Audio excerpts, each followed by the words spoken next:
40% of the people that police in our study targeted were picked for no obvious reason other than how they looked based on subcultural group and ethnicity.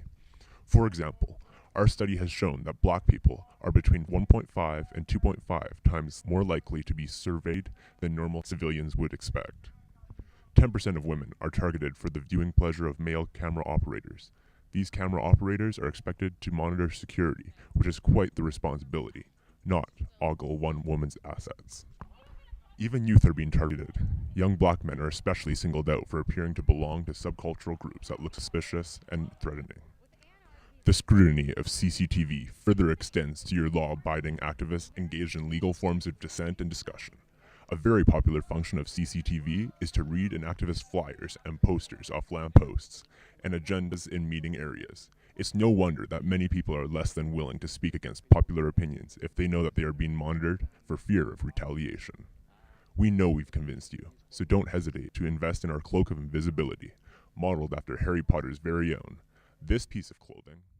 I knew I couldn't wholeheartedly trust security anymore. He had manipulated the facts of CCTV in his favor. I needed to have an immediate meeting with the two halves of my whole, security and privacy. I brought us here today to discuss the importance of including security in the form of CCTV in our life. I want you both to be honest with me. After all, I'm just a small town girl living in a lonely world, and I don't want to be on a midnight train just going anywhere. I want it to be the right place, and that's why I need you both to just tell me the right facts. Just the facts.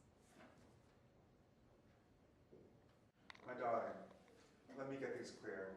I was created for your safety, implemented for your safety, and I help the working man too by creating jobs. My system must be properly managed, and this requires access to technical expertise, the full engagement of end users, and an appointment of a suitable project manager. Aww. Yeah? Well, many of your systems rely too much on technical experts whose work cannot be analyzed due to a lack of qualified personnel. It's hard enough to find a willing project manager due to a lack of interest or knowledge on CCTV, but many systems don't even engage properly with end users like the police. Perhaps this is due to the lack of evidence supplied by your cameras. In some cases, perhaps. But many of my operators use one-way or two-way police radios to bring benefit. The operators can locate incidents at least as quickly as police officers, and the consequent police intervention can then be observed. And can I also add that with CCTV, there's a reduced need for patrolling policemen, as one person can watch a dozen TV screens. The reduced police force is in the area of the CCTV only. There's a lot of evidence supporting crime is instead displaced to places with less surveillance.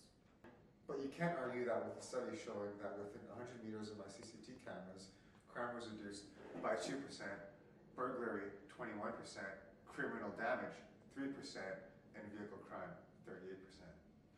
And might I add that crime was decreased by 9.3%, a third of a mile away from where the cameras were located? No, I can't. But that same study reported that the area 100 meters away from the camera had a 112% increase of violent crime against people and 12% increase in overall crime. 2/3 of a mile away showed that crime increased by 6.8%. Well, wouldn't having more cameras be helpful to reducing crime? I mean, if we had them in more locations, wouldn't that help? You're forgetting that even though CCTV can catch and record a criminal, it doesn't physically stop a crime. I admit that CCTV does reduce property crime, like break-ins, but violent crimes surged by emotion are unaffected. And speaking of violent crimes, incidents of police brutality and harassment captured by CCTV surveillance are routinely ignored or lost. It's not my fault. It's the administrators, the users. It's not my technology. Don't play the victim. You are an easily manipulated tool to abuse an individual's, like my girl's, privacy. Are you really going to let our private acts be recorded? Are you going to let them destroy your character and spontaneity of free and vibrant citizenry? I don't know. Privacy? In all honesty, your so-called private acts just is a little flimsy. I admit Barry Golding's release of Caught in the Act, a video compilation of juicy street video surveillance, was a crass abuse of my system. The people involved, however, chose to engage in what they deemed to be private acts in publicly accessible There was a CNN video of a couple having sex in an elevator. I never said Golding's publication of the video was honorable. I'm just suggesting that individuals should contemplate whether their actions are appropriate for a public setting. Why should individuals have to monitor their actions? What about freedom of speech and choice? Yes, conformity instilled on individuals through prospective constant observation that helps security achieve social cohesion and coherence. That social security, however, is subtly paid for psychologically by individuals under constant video surveillance. Well, what about shopping malls? A store's image becomes more respectable with the presence of CCTV. And profits increase due to an influx of customers. I doubt there is much psychological damage done to happy shoppers who feel that they are in a safe environment. You forgot to mention that a study in Los Angeles found that retail store cameras were perceived to be an attractive challenge to criminals, causing an inducement towards shoplifting. Why should shoppers have their time in the store monitored? It's for their safety in case of an emergency. Your system can and has been abused. No one should be subject to your psychological and emotional damage. I will not back down to your ridiculous passion. You want to go? You want a knuckle sandwich? Are you hungry? Oh, hungry! Oh, Henry, please help me. Both security and privacy make excellent cases for their importance, and I don't know what to do. Would you please spare some of your infinite knowledge on a poor girl like me? I mean, I'm sure that you were once young and had a heart split in two. Sincerely, your biggest fan, Society Girl. Well, I have indeed had my heart split in two, and from that experience I can properly answer the question. I'm not so sure there is a definitive plan of action that will equally appease both your privacy and security. After all, one can argue that whenever CCTV is present, privacy is being infringed upon.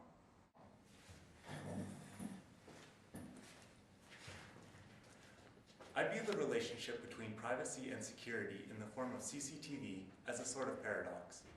On one hand, you have fear of loss of privacy and the increased power of the government or other organizations to abuse recorded information. On the other hand, people usually accept intrusions in their private lives because they recognize a need for security and are willing to be inconvenienced by CCTV for personal safety. This is further supported by the fact that public approval for CCTV is increasing. Society girl, I don't want you to feel discouraged though, because appropriate action is being taken to address this controversy.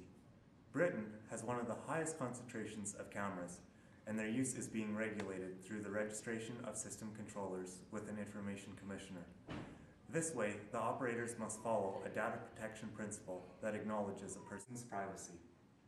Another place of some forward thinking in the realm of security versus privacy is Germany. Germans have a right to their personality, including the right to their picture, and a justification to interfere with people's privacy is required to put up cameras. In one case, a camera in Leipzig was taken down after it wasn't needed. On a negative note, regulations may not always be followed. In Sweden, only 400 out of 11,500 cameras were inspected in 1998.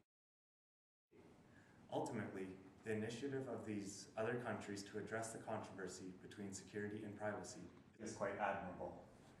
And so, Society Girl, I say this to you. The relationship between privacy and security will never be completely satisfied, as it is a paradox. There exist individuals who deem the presence of any form of CCTV an infringement upon their privacy, and there are others willing to sacrifice for the benefits to their security. Ultimately, one's perception of CCTV and their personal right to privacy dictates one's stance on this case. And with that, dear viewers, I leave you to your humble peace. I hope you've enjoyed your time with me as much as I've enjoyed my time with you. Remember, in your times of trouble, you're not alone. I'm here for you to help you along the way. Pleasant dreaming, good souls, and good night.